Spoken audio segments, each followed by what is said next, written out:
Good morning. This is Neil Strasser with the CBS World News Roundup. At Leeds Castle in southern England, Secretary of State Vance and the foreign ministers of Egypt and Israel are deep into their second day of talks today.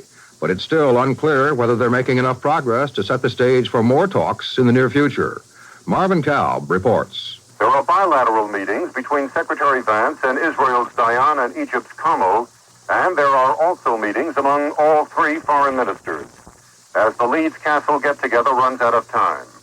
All the meetings scheduled to end later today. President Sadat is understood to have made several concessions to Israel during a recent meeting with Defense Minister Weizmann in Austria, including the possibility of Israel retaining what is called a security presence on the West Bank and the Gaza Strip, perhaps in the form of Israeli troops in isolated camps, perhaps in the form of Jewish settlements. The Egyptians want the Israelis to make comparable concessions and make them now, such as possibly a unilateral troop withdrawal in the Sinai up to the town of El Arish. The question here is whether a wait time and place for continuing talks can be found.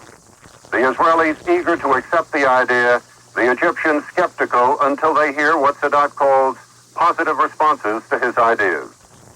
Marvin Kalb, CBS News, Kent, England.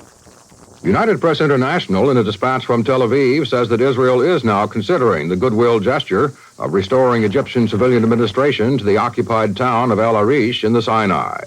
On the other hand, Prime Minister Begin, in a Knesset debate today, declared against any immediate territorial concessions by Israel.